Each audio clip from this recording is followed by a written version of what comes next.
In the course of his meditations, or better, more accurately titled To Himself, Marcus Aurelius is going to give us listings of the cardinal virtues at a number of points, and some of these are quite interesting. So the first one I'll bring up is in Book 5, Chapter 12. He says, suppose you take as touchstones, quite literally, good things in reality, prudence, temperance, justice, and courage, and we recognize in those the four cardinal virtues. But then he's got some different lists. So in Book 3, Chapter 6, he says, if at some point in your life you should come across anything better than justice, honesty, temperance, or courage, embrace it without reservation. And so the term there that's not prudence is alētheia, which could be translated as truth or honesty or truthfulness, which is probably very similar to prudence.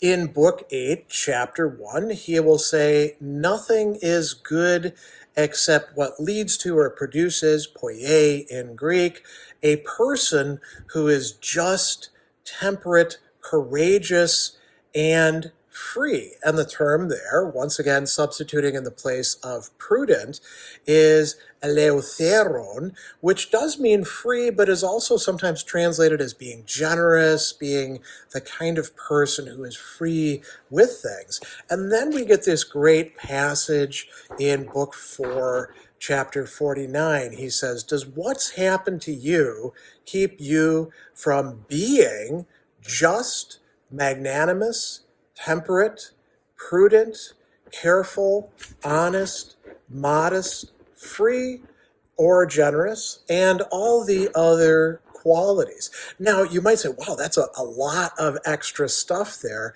but you notice that almost every single one of these is included as a sub-virtue of the Stoic cardinal virtues. So magnanimous, megalopsuchon, is part of courage.